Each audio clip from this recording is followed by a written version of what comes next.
हमें इतिहास की किताबों में यही पढ़ाया गया कि मुगल महान थे। मुगलों का जमकर महिमा मंडन किया गया। जो मैं आपसे कहता हूं कि मुगलों को कूट कूट के दिमाग में भर दिया गया। हमारे भर देते, लेकिन बाकियों को भी तो कूट के भरते। बाकियों को तो झाड़ू मार के हटा दिया। हमें टीपू सुल्तान के बारे में बताया गया, लेकिन हमें यह नहीं बताया गया या पढ़ाया गया ढंग से कि मुगलों ने कभी दक्षिण भारत पर राज नहीं किया,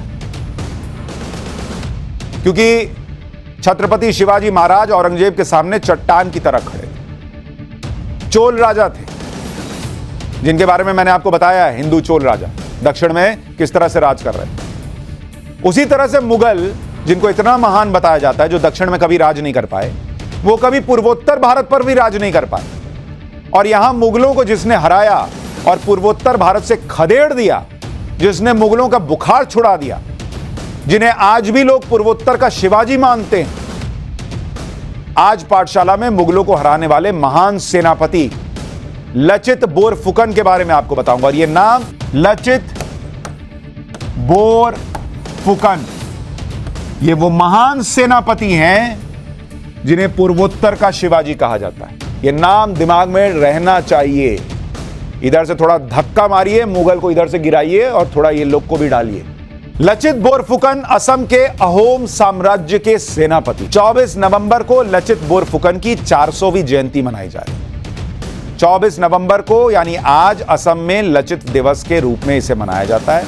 इस मौके पर असम में कई कार्यक्रम आयोजित किए जा रहे हैं। प्रधानमंत्री नरेंद्र मोदी ने भी लचित बोरफुकन की 400वीं जयंती पर ट्वीट करके लिखा कि लचित दिवस की बधाई। यह लचित दिवस इसलिए खास है क्योंकि हम सभी महान लचित बोरफुकन की 400वीं जयंती मना रहे हैं। वो अतुलनीय साहस के प्रतीक थे। लचित बोरफुकन ने जनता के कल्याण को हर चीज से ऊपर रखा और वो एक न्यायप्रिय और दूरदर्शी नेता। लचित बोरफुकन का नाम आप में से कई लोगों ने पहली बार सुना होगा। आपका दोष नहीं है। हमें इतिहास की किताबों में लचित बोरफुकन के बारे में बताया ही नहीं गया। मुगलों के बारे में खूब बताया, टीपू सुल्तान को महान बताया, लेकिन लचित बोरफुकन जैसे सेनापतियों को भुला दिया गया। इसलिए पहले सुनिए कि लचित बोरफुकन थे कौन। लचित बोरफुकन असम के अहोम साम्राज्य में सेनापति थे।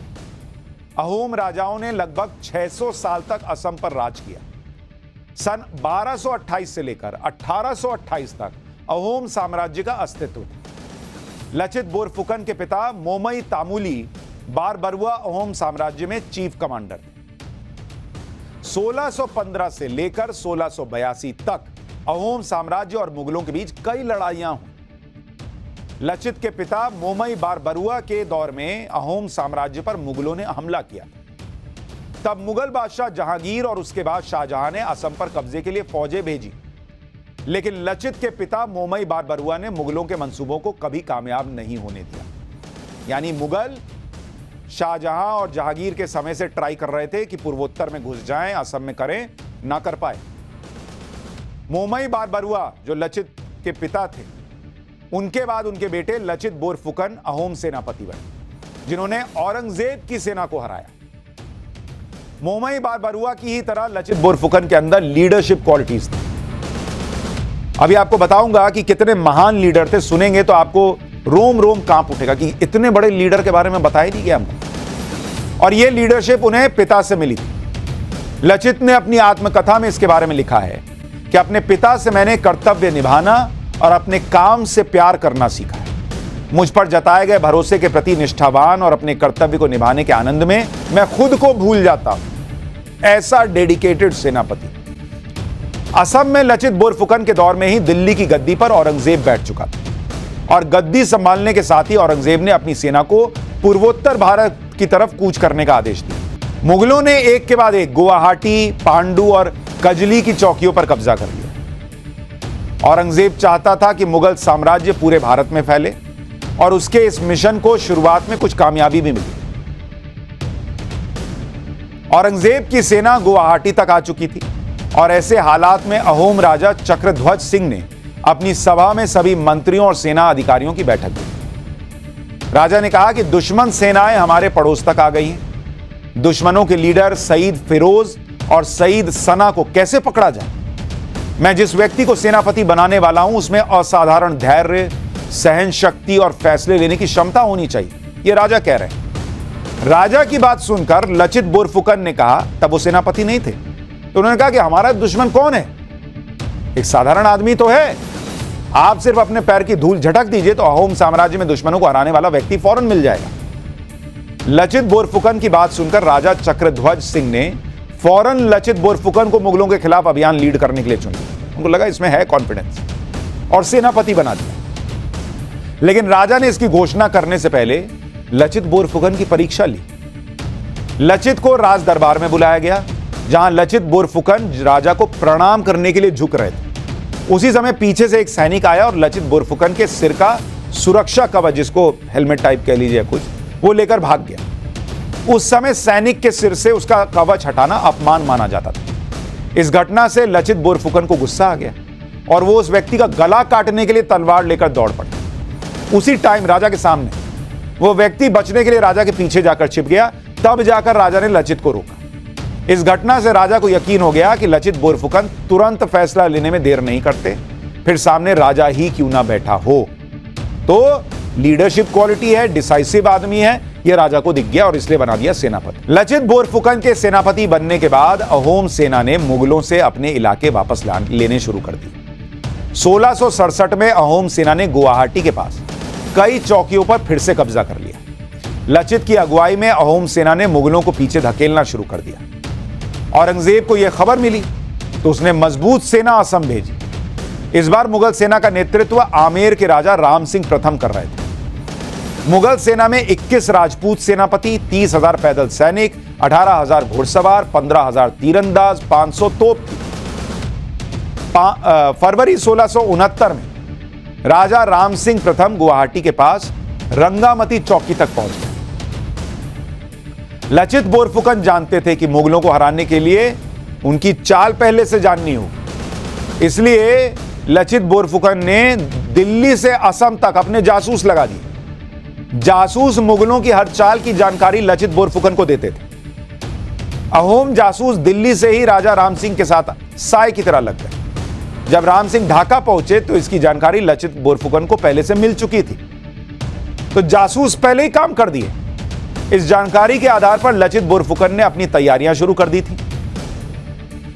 मुगलों से निपटने के लिए लचित बोरफुकन ने गुवाहाटी की सुरक्षा और कड़ी कर दी। लचित ने लिखित आदेश जारी करके कहा था कि अगर सेना में किसी से भी गलती हुई तो उसे मौत की सजा दे दूंगा। मतलब देश के लिए, अपने प्रदेश के लिए इतना प्रेम था कि कोई गलती की गुंजाइश नहीं थी, और उन्होंने इसे साबित किया। लचित बोरफुकन चाहते थे कि मुगल सेना को गुवाहाटी आने के लिए ब्रह्मपुत्र नदी का रास्ता लेना पड़े, तो वहीं रोक देंगे। अहोम साम्राज्य के पास अपनी खुद की नौसेना थी और पानी की लड़ाई में अहोम मुगलों से बहुत आगे थे, तो यह स्ट्रेटेजी बनाई गई कि ब्रह्मपुत्र के पास से लाओ। मुगल सेना को नदी की तरफ मोड़ने के लिए लचित बोरफुकन ने ब्रह्मपुत्र के उत्तरी तट पर मिट्टी की दीवार बनाने का आदेश दिया। मिट्टी की दीवार बनाने की जिम्मेदारी उन्होंने अपने मामा को दी कि बनाइए। ब्रह्मपुत्र नदी के किनारे यह दीवार तय समय के अंदर एक तो बन नहीं पाई। यह मुगलों के खिलाफ बनी युद्ध रणनीति में अहोम सेना की तरफ से एक बड़ी चूक। इससे नाराज होकर लचित बोरफुकन ने अपने मामा को सजा दी और उनका गला काट दिया। यह नहीं कि सिर्फ सैनिकों के लिए नियम था कि अगर फेल हो गए तो गला काट दो। मामा ने गलती की तो काट दिया गला।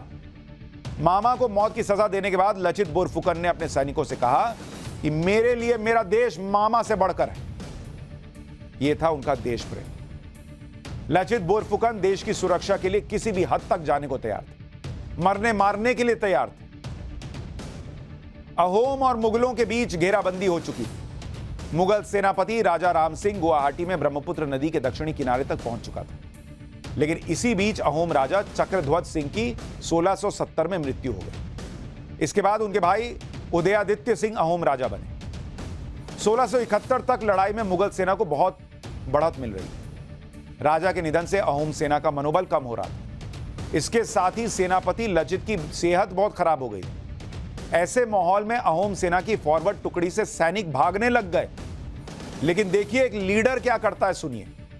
सैनिकों के गिरते मनोबल को देखकर लचित बोरफुकन ने अपने सैनिकों को संबोधित करते हुए कहा कि मैं इसी युद्ध स्थल पर मरने वाला हूं और मैंने अपने कर्तव्य को अधूरा छोड़ने के बारे में कभी नहीं सोचा। मैंने चिल्ला पहाड़ी पर अपने लिए जमीन का एक टुकड़ा तय किया है जहां मेरा मृत शरीर आराम करेगा।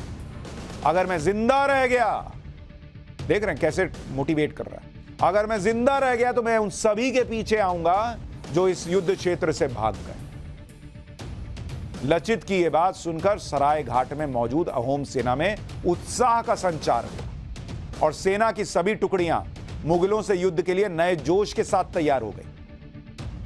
अहोम नौसेना ने मुगलों की सेना पर जोरदार हमला किया, जिससे मुगलों में खलबली मच गई। अहोम नौसेना के हमले की तेजी से मुगल सेना बैकफुट पर आ गई। मुगल सेना के जहाज पानी में डूबने लगे। सैनिक जान बचाने के लिए नदी में कूदने लगे। जो मुगल सैनिक बच गए उनको अहोम सेना ने 5 किलोमीटर तक खदेड़ दिया। लचित बोरफुकन ने आदेश दिया कि मुगलों को और दूर तक खदेड़ कर आओ। नहीं होता कोई भाग रहा है तो कहते हैं रुक अभी, वैसा दूर तक खदेड़ कर आओ बोला।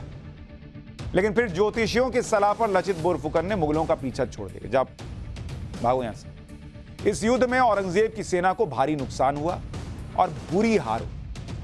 युद्ध में हार के बाद औरंगजेब के सेनापति राम सिंह प्रथम ने लचित बोरफुकन और अहोम सेना की तारीफ करते हुए कहा था कि हर अहोम सैनिक नाव चलाने, तीर चलाने, बंदूक और तोप चलाने में माहिर था। मैंने भारत के किसी भी भाग में इस तरह की बहुमुखी प्रतिभा के धनी सैनिक नहीं देखे। अगर कोई असम पर हमला करने के लिए आता है तो उसके गाल पर झाड़ुओं से मार पड़नी चाहिए। राम सिंह ने यह भी कहा था कि लचित बोरफुकन कोई साधारण नायक नहीं। बोरफुकन की युद्ध कला में कोई कमी नहीं दिखाई दी। लचित बोरफुकन मुगलों की ताकत और उनकी युद्ध शैली जानते थे। लचित बोरफुकन को पता था कि मुगल सिर्फ खुले मैदान में लड़ना चाहते हैं और मुगलों की इसी कमजोरी का फायदा बोरफुकन ने उठाया। लचित बोरफुकन युद्ध के लिए मुगलों को पहाड़ और नदी की तरफ धकेल रहे थे। तुमको खुले में लड़ना पसंद है, अभी आओ तुमको घेरते हैं। मुगलों को पहाड़ और पानी में लड़ने का विशेष अनुभव नहीं था। लचित बोरफुकन ने मुगलों के खिलाफ छत्रपति शिवाजी की युद्ध शैली का प्रयोग किया। इसे आज के दौर में गुरिल्ला युद्ध शैली कहा जाता है। दुश्मन पर थोड़े थोड़े अंतराल पर योजना बनाकर हमला किया जाता है। दुश्मन को रणनीति बनाने और विरोधी की लोकेशन पता लगाने का मौका नहीं मिलता। लचित तलवार चलाने में भी माहिर थे। उनके पास हेंग दांग नाम की खतरनाक तलवार थी। यह थी अहोम सेनापति लचित बोरफुकन की बहादुरी। उन्होंने खुद बीमार होने के बाद भी अहोम सेना का मनोबल इतना बढ़ा दिया कि अहोम सेना औरंगजेब की सेना का सफाया कर चुकी थी। लेकिन इतिहास की किताबों में आपको यह नाम लचित बोरफुकन, ये इतिहास की किताबों में उस तरह से नहीं मिलता, बहुत ज्यादा लिखा हुआ नहीं मिलता। कभी सोचिएगा कि क्या लचित बोरफुकन के बारे में देश को नहीं जानना चाहिए था। नेशनल डिफेंस एकेडमी, एनडीए जिसे कहते हैं, आपको पता है उसके बेस्ट कैडेट को कौन सा अवार्ड मिलता है? बेस्ट कैडेट को मिलता है लचित बोरफुकन स्वर्ण पदक।